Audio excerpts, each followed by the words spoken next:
আমার ভাইরা, আমাদের মা বোনদের জন্য একটা সুসংবাদ, সেটা হলো মা বোনেরা যদি হজ আদায় করতে পারে, তাদের হজ যদি কবুল হয়, তাদের এই হজ আদায় করাটা জিহাদের চাইতেও বেশি সওয়াব পাওয়া যাবে। সুবহানাল্লাহ।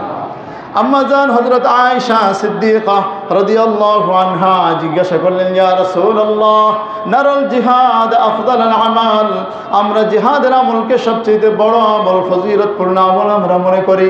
আফালা নুজাহিদু, তাহলে আমরা কি জিহাদ করব না? নবীজি বললেন, লা, তোমাদের জিহাদ করার দরকার নাই, ওয়ালাকিন্নাল হজ্জাল হজ্জাল মাবরুর, কিন্তু হজ্জে মাবরুর যদি হয় আফদালা মিনাল জিহাদ। সুবহানাল্লাহ। তবে যদি হজ্জে মাবরুর যদি করতে পারো, সেটা তোমার জিহাদের চাইতেও বেশি সওয়াব করা হবে। সুবহানাল্লাহ বলি ভাইরা আমার। এজন্য মা বোনদের জন্য জিহাদ না করেও এই জামানায় জিহাদের মতো একটা ফজিলত পাওয়া যাবে কিসের মাধ্যমে? হজ করার মাধ্যমে।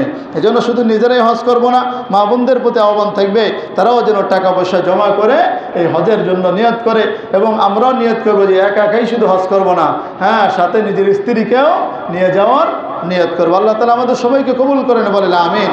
আমার ভাইরা, অনেক সময় নাবালিগ সন্তান হজ করে, তো এই মশলাটা শুনি যে নাবালিগ সন্তান যদি হজ করে তাহলে তার হজ আদায় হয়ে যাবে কিনা। বিষয়টা হলো যে নাবালিগ সন্তান যদি হজ করে তাহলে তার, হ্যাঁ, এই হজের সওয়াব তার মা বাবা পাবে। কে পাবে? মা বাবা পাবে। এবং এই ব্যক্তি যখন বালেগ হবে, বালেগ হওয়ার পরে যদি আবার হজ ফরজ হওয়ার মতো সমস্ত বিষয় পাওয়া যায়, তাহলে আবার তার নতুন করে হজ আদায় করতে হবে। অর্থাৎ নাবালিগ অবস্থায় হজ আদায় করলে হজের ফরজিয়াত আদায় হয় না, তবে সওয়াব হয়। সওয়াবটা পায় কে? মা বাবা পেয়ে যায়। এই জন্য নাবালিগ সন্তানকে দিয়ে নেক আমল করাইবেন। নাবালিগ সন্তান যদি একটা সিজদা করে, ওই সিজদার ওর তো আর আমলনামা, ও তো মুকাল্লাফ না, এই জন্য ওর কোনো আমলনামায় লেখা হবে না, লেখা হবে কার? আপনার আমলনামায়। সুবহানাল্লাহ। এই জন্য নাবালিগ সন্তানকে দিয়েও নেক আমল করানো যায়। এরপরে কথা হলো যে অনেক অসুস্থ মাযুর ব্যক্তি, বৃদ্ধ ব্যক্তি, এমন বৃদ্ধ হয়েছে এখন হজ করা সম্ভব না, কিন্তু হজ ফরজ হয়ে গেছে, এই ব্যক্তির জন্য কি করতে হবে?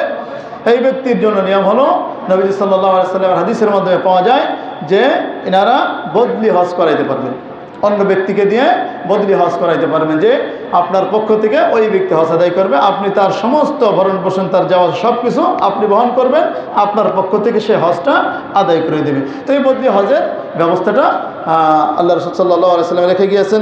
অনুরূপভাবে কোনো ব্যক্তি যদি হজ ফরজ হয়ে থাকে কিন্তু হজ কোনোদিন আদায় করেনি, কোনোদিনও আদায় করেনি, যদি আদায় না করে অবস্থায় মারা যাওয়া, উচিত হলো এই ব্যক্তির ওসিয়ত করে যাওয়া, আমি হজ করতে পারিনি, আমার এই হজটা যেন বদলি হজ করে দেওয়া হয়।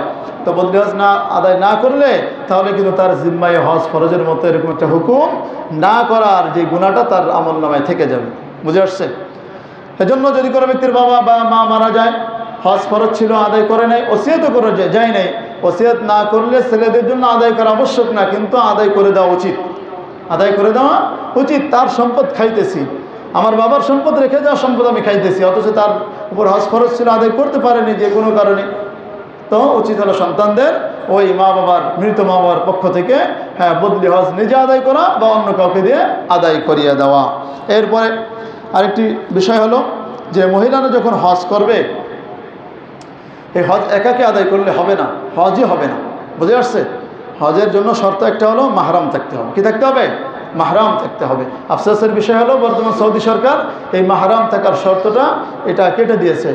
তারা এই হজকে, একটা ইবাদতকে তারা বাণিজ্যিক রূপ দিয়েছে। তারা বলেছে যে না, নারীরা একাই হজ করলে করতে পারবে, কিন্তু কোনো রাষ্ট্রের আইন ইসলামের আইনকে পরিবর্তন করতে পারে না। ইসলামের আইন যেটা, সেটা অবশ্যই বহাল রয়েছে যে কোনো নারী যদি হজ করে অবশ্যই তার মাহরাম থাকতে হবে, নিজের, হ্যাঁ, স্বামী বা আপন পিতা, হ্যাঁ, আপন ভাই, সৎ ভাই, অনুরূপভাবে আপনার মাহরাম যারা আর কি, যাদের সঙ্গে চিরতরে বিবাহ হারাম, যাদের সঙ্গে চিরতরে বিবাহ হারাম, তাদের মধ্য থেকে কোনো একজনকে সে নিয়ে অবশ্যই যেতে হবে। হাদিসের মধ্যে নবী সাল্লাল্লাহু আলাইহি ওয়াসাল্লাম বলেছেন, লা তুসাফিরু ইমরাতুন মাসাফাতা ইয়াউমিন ওয়া লাইলাতিন ইল্লা ওয়া মা'আহা যু মাহরামিন, যে কোনো মহিলা একদিন এক রাতের পরিমাণ, দূরত্ব পরিমাণ সফর করতে পারবে না যতক্ষণ পর্যন্ত তার সাথে একজন মাহরাম ব্যক্তি না থাকবে। মাহরাম ছাড়া তার হজ আদায়ই হবে না। নবী সাল্লাল্লাহু আলাইহি ওয়াসাল্লাম আরেক হাদিসের মধ্যে বলেছেন যে কোনো নারী কোনো পুরুষ যেন কোনো একান্তে কোনো নারীর সঙ্গে একান্তে যেন মিলিত না হয়, একান্তে যেন নির্জনে না বসে, হ্যাঁ, কারণ তার তৃতীয় জন থাকে শয়তান।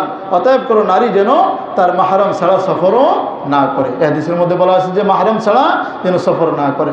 অতএব হজ আদায় করতে হলে আপনার মাহরামের প্রয়োজন হবে, মাহরাম ছাড়া হজ আদায় সহি হবে না।